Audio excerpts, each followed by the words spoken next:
오늘 우리에게 주시는 하나님의 말씀은 예레미야 5장입니다. 오늘도 십자가의 길을 걸어가는 복된 하루가 되시기를 소망합니다.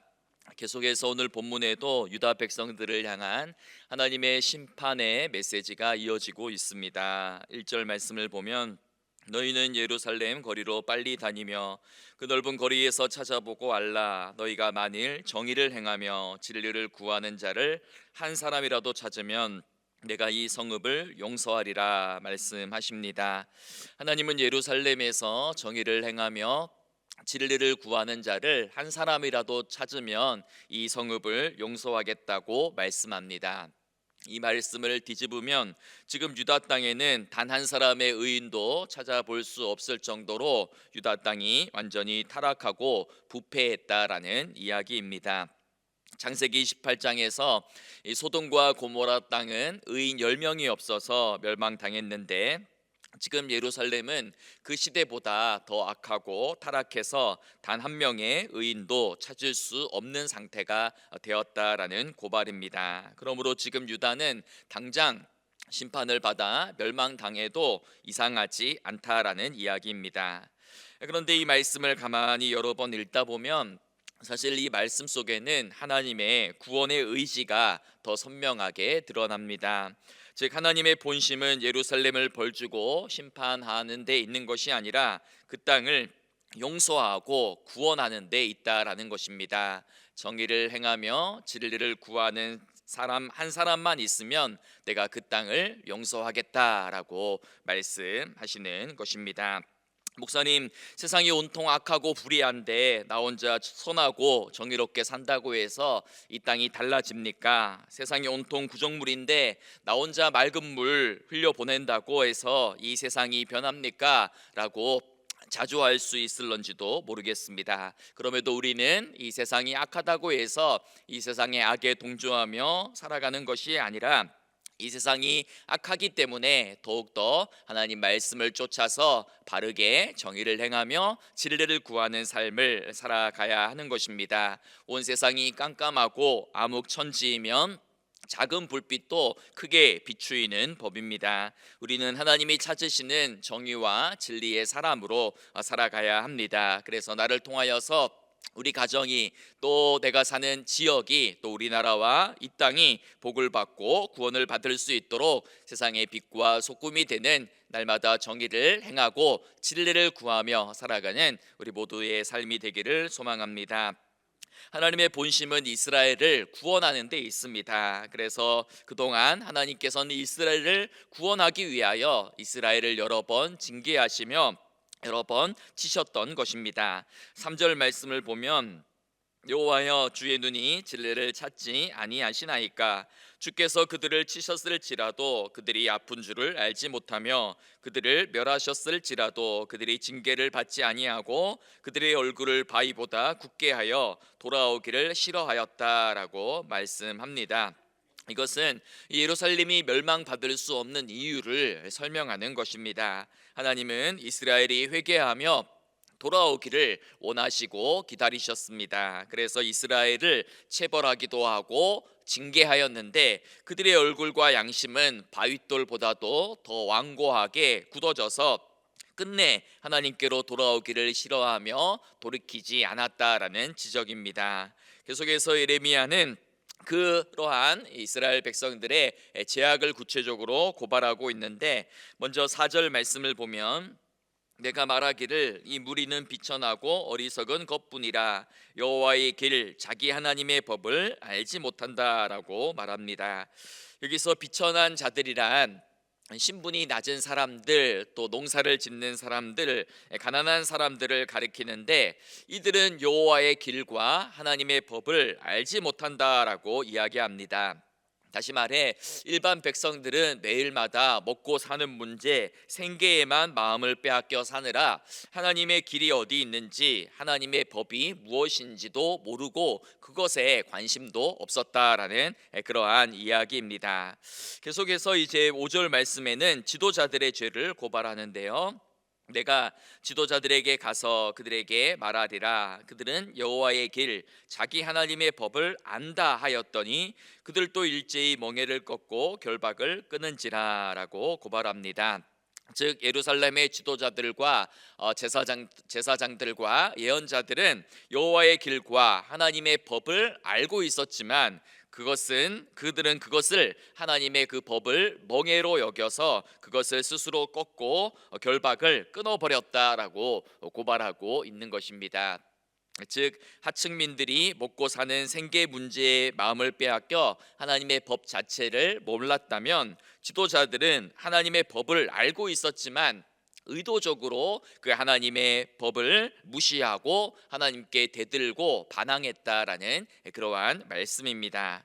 따라서 하나님은 일반 백성들보다도 지도자들에게 더 많은 책임을 묻고 계십니다. 사회에서 특권을 누리는 지도자들은 그 특권에 상응하는 책임과 의무를 다해야 하는데, 그렇지 않을 때에 하나님은 그들에게 더 큰 책임을 물으신다라는 것입니다. 하나님의 본심은 계속해서 나타나고 있는 하나님의 본심은 이스라엘을 용서하고 구원하는 데 있습니다. 그런데 하나님은 이렇게 스스로 자조적으로 탄식하고 계십니다. 내가 너희를 구원하기를 원하는데 너희가 이토록 악하게 또 이토록 나에게 반항하며 대들고 있는데 내가 어찌 너희를 용서하겠느냐라고 스스로 반문하고 있는 것입니다. 7절과 8절 말씀을 보면 내가 어찌 너를 용서하겠느냐, 내 자녀가 나를 버리고 신이 아닌 것들로 맹세하였으며 내가 그들을 배불리 먹인즉 그들이 간음하며 창기의 집에 허다히 모이며 그들은 두루다니는 살찐 순말같이 각기 이웃의 아내를 따르며 소리 지르는도다라고 하나님은 탄식하고 있습니다. 이스라엘은 하나님을 버리고 마치 행음하듯이 이방의 우상들을 섬기며 하나님과의 언약을 파기하며 영적인 간음을 범했습니다. 그러하기에 거룩하시고 공의로우신 하나님은 그들을 징벌하지 않을 수 없었던 것입니다. 9절 말씀을 보면 여호와의 말씀이니라, 내가 어찌 이 일들에 대하여 벌하지 아니하겠으며 내 마음이 이런 나라에 보복하지 않겠느냐라고 이렇게 말씀하고 있습니다. 이것은 하나님의 그 아픔이 묻어나는 탄식에 가깝습니다. 도저히 용서가 불가능한 이스라엘을 바라보며 슬픔에 젖어 탄식을 하고 계시는 것입니다. 그럼에도 이러한 탄식을 하면서도 하나님의 마음과 사랑은 여전히 또 이스라엘을 향해 있습니다. 그래서 10절 말씀을 보면 너희는 그 성벽에 올라가 무너뜨리되 다 무너뜨리지 말고 그 가지만 꺾어버리라, 여호와의 것이 아님이니라 라고 말씀합니다. 즉 하나님은 예루살렘을 심판하시지만 완전히 끝장내지는 않고 그 가지 일부만 꺾어버린다라고 말씀하십니다. 이 말이 무엇입니까? 하나님이 다시 이스라엘을 구원하시고 회복하실 것을 미리 예고하시는 말씀입니다. 이처럼 예루살렘을 향한 하나님의 사랑과 자비와 긍휼은 풍성한데 유다 백성들은 여전히 하나님이 계시지 않는다고, 하나님이 눈에 보이지 않는다고 단언하며 하나님을 무시하고 업신여겼습니다. 12절 13절을 말씀을 보시면 그들이 여호와를 인정하지 아니하며 말하기를 여호와께서는 계시지 아니하니 재앙이 우리에게 임하지 아니할 것이요 우리가 칼과 기근을 보지 아니할 것이며 선지자들은 바람이라 말씀이 그들의 속에 있지 아니한즉 그같이 그들이 당하리라 하느니라라고 이렇게 말씀하고 있습니다. 예레미야가 유다 땅을 향한 하나님의 심판과 멸망을 예언했지만 그들은 지금 이렇게 대꾸하고 있는 겁니다. 하나님이 우리 눈에 보이지 않습니다. 하나님은 우리 눈에 보이지 않고 존재하는 분이 아닙니다. 따라서 재앙이나 칼과 기근이 우리에게도 임하지 않을 것입니다. 선지자들의 말은 바람에 불과합니다. 이처럼 유다 백성들은 하나님의 경고의 말씀을 가벼이 여기고 하나님이 마치 계시지 않는 것처럼, 하나님을 마치 없는 존재처럼 여겼습니다. 그들이 이렇게 생각했던 것은 거짓 예언자들의 그러한 거짓 예언에 현혹되어서 재앙이 임하지 않을 것이다, 평안할 것이다 라는 말에 속았기 때문입니다. 이에 하나님께서는 단언적으로 말씀하십니다. 하나님의 말씀이 불이 되게 하셔서 그들 모두를 태워버릴 것이다 라고 말씀하고 있는 것입니다. 14절을 보시면 그러므로 만군의 하나님 여호와께서 이와 같이 말씀하시니라. 너희가 이 말을 하였은즉 볼지어다 내가 내 입에 있는 나의 말을 불이 되게 하고 이 백성을 나무가 되게 하여 불사르리라 라고 말씀하고 있는 것입니다. 유다 백성들이 하나님의 말씀을 바람처럼 가볍게 여기니 하나님께서 불과 같은 심판으로 강력하게 말씀하겠다라고 이야기하는 것입니다. 그래서 장차 바벨론이라는 강한 나라를 통하여서 이스라엘이 쌓았던 모든 견고한 성읍을 무너뜨리고 진멸할 것이고 그들의 모든 곡물과 양식과 양떼와 소떼를 다 빼앗아가게 될 것이다 라고 예고하고 있는 것입니다. 하나님이 이렇게 불과 같은 무서운 심판의 말씀을 통하여 이스라엘에게 또 경고하시지만 이러한 무서운 심판의 예고 중에도 하나님은 다시 긍휼을 잊지 않고 계십니다. 그래서 18절 말씀을 보면 여호와의 말씀이니라 그때에도 내가 너희를 진멸하지는 아니하리라 라고 말씀합니다. 하나님은 이스라엘을 완전히 망하게 하지 않고 남은 자를 남겨둘 것이다 라고 이야기하십니다. 하나님은 이스라엘이 멸망당하고 심판받을 수밖에 없는 이유를 계속해서 말씀하시면서도 동시에 이스라엘을 완전히 멸망하거나 진멸하지 않을 것이다 라는 것도 또 계속 또한 반복해서 말씀하고 계십니다. 진노 중에라도 긍휼을 잊지 않으시는 하나님, 그루터기를 남겨두시는 하나님의 사랑과 약속을 우리가 말씀을 통해서 발견할 수 있습니다. 여러분, 오늘 우리들의 삶도 또 정직하게 돌아본다면 우리 역시 끊임없이 하나님의 마음을 아프게 하고 또 말씀에 불순종하며 마치 하나님이 계시지 않는 듯 우리 마음대로 살아갈 때가 많이 있습니다. 그럼에도 하나님은 여전히 우리를 기다리시고 우리에게 손을 내밀고 계시며 우리를 사랑하고 계십니다. 그러기에 그 놀라운 사랑을 안다면 함부로 가벼이 죄를 지으며 하나님의 마음을 아프게 할 수는 없습니다. 내가 어찌 너희를 용서할 수 있겠느냐라고 말씀하시면서도 우리를 여전히 용서하기 위하여 또 우리가 돌아오기만을 위하여 간절히 기다리시는 그러한 하나님의 마음과 하나님의 탄식과 눈물을 헤아릴 수 있어야 하는 것입니다. 바라기는 사순절기를 보내고 있는 우리 모두가 하나님의 이 말씀을 또 하나님의 이 놀라운 사랑과 긍휼과 자비를 우리 마음속에 다시 한번 새기며 하나님의 모든 말씀을 바람처럼 가벼이 여기는 것이 아니라 하나님의 말씀을 강력한 불처럼 여기며 하나님을 더욱더 두려워하고 경외하는 믿음으로 살아가는 우리 모두가 되기를 소망합니다. 계속해서 선지자는 또 이스라엘의 죄를 지적하는데 그들의 죄가 무엇인가? 그들의 죄는 한마디로 하나님을 경외하지 않는 죄다라고 고발합니다. 그래서 22절 말씀을 보면 여호와의 말씀이니라 너희가 나를 두려워하지 아니하느냐 내 앞에서 떨지 아니하겠느냐 내가 모래를 두어 바다의 한계를 삼되 그것으로 영원한 한계를 삼고 지나치지 못하게 하였으므로 파도가 거세게 이나 그것을 이기지 못하며 뛰노나 그것을 넘지 못하느니라 라고 말씀합니다. 하나님을 경외하는 것이 지혜의 근본이고 또 지식의 근본이고 지혜인데 지금 이제 이스라엘은 하나님을 경외하지도 두려워하지도 않고 있다라는 것입니다. 하나님은 어떤 하나님이신가? 하나님은 하늘과 땅과 바다를 창조하시고 바다에도 모래를 두어 경계를 삼으시고 파도가 거칠게 일어도 땅으로 넘치지 않도록 하시는 분이시다라는 것입니다. 이처럼 천지 만물을 지으신 하나님에 대한 두려움과 경외심이 있어야 되는데 지금 이스라엘 백성들은 하나님을 경외하지 않는다라는 고발입니다. 그래서 또 24절을 보시면 또 너희 마음으로 우리에게 이른 비와 늦은 비를 때를 따라 주시며 우리를 위하여 추수 기한을 정하시는 우리 하나님 여호와를 경외하자 말하지도 아니하니라고 또 고발하죠. 때를 따라 적당한 비를 내려서 소출을 주시는 그 하나님을 경외하며 그 하나님께 감사하기는커녕 오히려 이스라엘은 당시 사람들의 풍속을 쫓아서 비를 주관하는 신 바알을 숭배하고 있었던 것입니다. 바로 이러한 죄가 하나님의 은혜를 가로막았다라고 지적하면서 이스라엘의 죄는 하나님을 경외하지 않은 것이다, 하나님을 두려워하지 않은 것이다 라고 책망합니다. 또한 예레미야가 반복적으로 지적하는 죄는 약자를 돌보지 않은 죄입니다.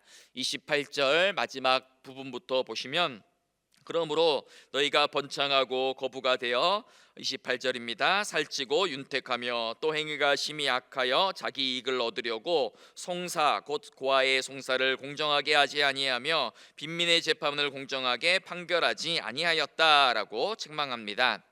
하나님은 약자를 돌보라고 많은 복을 부어주셨는데 그 복으로 오히려 약한 사람들을 괴롭히고 착취하였기에 하나님의 심판이 임할 것이다 라고 책망하는 말씀인 것입니다. 사랑하는 여러분, 오늘 우리 역시 이러한 이스라엘의 죄의 목록으로부터 완전히 자유롭지 못합니다. 오늘 우리도 이 말씀을 비추어서 나는 지금 정말 하나님을 두려워하며 하나님을 경외하고 있는지, 약자를 돌아보는 삶을 살아가고 있는지, 온 천지와 만물을 운행하고 다스리시는 하나님의 주권과 섭리를 온전히 신뢰하고 있는지, 정말 하나님의 살아계심을 믿고 두려워하며 그 하나님만 예배하며 경배하며 섬기고 있는지를 돌아보아야 하는 것입니다. 그리고 다른 누군가가 아닌 바로 내가 하나님이 찾으시는 정의를 행하며 진리를 구하는 그 한 사람이 되어야 되는 것입니다. 사순절기를 보내고 있습니다. 사순절기는 내 안에 여전히 살아서 꿈틀거리며 움직이는 죄를 십자가에 못 박아 죽이는 절기입니다. 오늘 본문에 기록된 이스라엘의 죄가 혹시 우리 안에도 있지는 않은지 자신을 돌아보며 하나님의 말씀과 또 사랑과 은혜에 날마다 사로잡혀 살아가는 우리 모두가 되기를 간절히 소망하며 축복합니다. 이 시간 함께 기도하기를 원합니다. 하나님이 찾으시는 정의를 행하며 진리를 구하는 자로 살기를 원합니다. 하나님을 정말 두려워하고 경외하는 믿음을 가지며 살게 하여 주시고, 하나님의 말씀을 바람처럼 가벼이 여기는 것이 아니라 불과 같이 강력하게 임하여 모든 것을 태우시는 능력의 말씀으로 하나님 말씀을 받아들이며 살게 하여 주옵소서. 이 온 세상과 만물과 역사와 시대를 다스리시고 주관하시는 하나님의 섭리를 온전히 붙들며 살아가는 우리가 되게 하여 주시고, 하나님의 살아계심을 신뢰하며 약한 사람들을 돌보는 삶을 살게 하여 주옵소서. 기도하시기 바랍니다. 새생명 축제 기간입니다. 우리가 품은 대신자들 또 잃은 양들의 이름을 붙잡고 그들이 주님께로 돌아오기를 원하는 마음을 담아 기도하시기 바랍니다. 또한 우리 교회 문화사역과 전도사역과 또 기도하는 엄마들, 아버지, 학교 등 가정사역들, 또 새가족, 우리 또 다음 세대들을 위하여서, 또 우리 환우들을 위하여서 함께 기도해 주시기 바랍니다. 기도하겠습니다. 하나님 아버지, 오늘 아침도 말씀으로 우리를 깨워주시고 하나님 말씀 앞에 우리 안에 있는 죄와 우리 안에 있는 허물들을 또 발견하며 돌아보게 하시니 감사합니다. 하나님 아버지, 시대가 깜깜하고 어두울수록 하나님은 더욱더 사람을 찾고 계십니다. 하나님 정의를 행하며 진리를 구하는 그 한 사람을 하나님께서 찾고 계시오니, 하나님이 찾으시는 그 한 사람이 바로 내가 되게 하여 주시옵소서. 하나님 아버지, 하나님 말씀을 가까이 하게 하시고 하나님이 계시지 않는다 불평하지 않게 하여 주시고, 하나님의 말씀을 불과 같이 많은 하나님 말씀을 두려워함으로 하나님 아버지 하나님을 경외하며 하나님 아버지 두려워하는 삶을 살게 하여 주옵소서. 하나님 아버지, 내가 어찌 너희를 용서하겠느냐라고 말씀하시면서도 하나님 끊임없이 이스라엘이 돌아오기를 기다리시는 그 하나님의 아버지의 마음과 눈물을 알게 하여 주시고 깨닫게 하여 주셔서 우리가 다시는 동일한 죄의 자리에 있지 않도록 도와주시고, 죄를 미워하고 의를 사랑하며 하나님의 말씀의 길을 따라 하나님 말씀에 순종하며 살아가는 우리 모두의 복된 삶이 되게 하여 주옵소서. 새생명 축제를 준비하며 대신자를 품고 하나님 아버지 잃은 양을 또 품고 이름을 적고 그들을 위하여 중보하는 가운데 있습니다. 하나님 아버지, 그들이 주님께로 인도되게 해 주시고 그들도 예수 그리스도의 사랑을 알게 해주시고 우리 모든 자녀들과 손주들을 하나님을 더 뜨겁게 만나며 경험할 수 있도록 우리 모두에게 성령을 부어주시옵소서. 문화사역과 전도사역이 또 가정사역, 새가족사역, 다음 사대 사역들이 진행되고 있습니다. 온 세대가 행복한 교회 되게 해주시고 날마다 주의 말씀으로 행복한 교회가 되게 해주시고 날마다 주님을 더 깊이 알아가며 사랑하며 닮아가기에 힘쓰는 교회가 되게 하여 주옵소서. 살아계신 하나님, 오늘 또 하나님 말씀을 통하여 우리의 삶을 돌아보며 우리 안에 있는 죄와 허물들을 또 하나님 아버지 돌아보게 하시니 감사합니다. 하나님이 찾으시는 정의를 행하며 진리를 구하는 그 한 사람으로 나부터 살아가기를 소망합니다. 하나님, 세상이 어둡고 또 절망스럽고 깜깜하다고 탄식만 하고 낙심만 하는 것이 아니라 나로부터 하나님 말씀을 쫓아 거룩하고 진실하고 신실된 삶을 살아가기 힘쓰는 그러한 우리 모두가 되게 하여 주옵소서. 하나님, 약한 자를 돌아보는 삶, 하나님만 두려워하며 경외하는 삶, 천지와 만물을 운행하시고 다스리시는 하나님의 주권과 섭리를 온전히 신뢰하는 삶, 하나님의 살아계심을, 하나님의 사랑과 긍휼과 자비를 잊지 않는 삶을 살아가는 우리 모두가 되게 하여 주옵소서. 새생명 축제의 전도 기간입니다. 대신자를 품고 이른 양의 이름을 적고 간절히 기도하고 있으니 그들 모두 주님께로 돌아오게 하여 주시고, 특별히 우리 가정에 예수 믿지 않는 자들 하나님을 만나게 하여 주시고 우리 사랑하는 자녀들과 손주들 더 뜨겁게 믿음 생활할 수 있도록 성령을 부어 주시고 하나님을 인격적으로 만나게 하여 주시옵소서. 우리 교회에 여러 가지 사역들이 진행되고 있습니다. 전도 사역과 새가족 사역, 문화 사역과 가정 사역, 또 우리 다음 세대들을 향한 말씀 사역이 계속해서 이어지고 있습니다. 이 모든 사역들을 통하여 주님의 모든 교회가 든든히 세워지며 하나님 나라가 확장되게 하여 주시고, 이 모든 사역들이 단지 프로그램으로 끝나는 것이 아니라 우리의 삶과 인격과 영적인 영적인 변화를 일으키는, 우리를 주님을 더욱더 사랑하며 알아가며 닮아가는 길에 이르는 모든 사역들이 될 수 있도록 은혜 베풀어 주시옵소서. 오늘 하루의 삶의 모든 일정도 하나님의 손에 온전히 맡겨드리며 예수님의 이름으로 기도드리옵나이다. 아멘.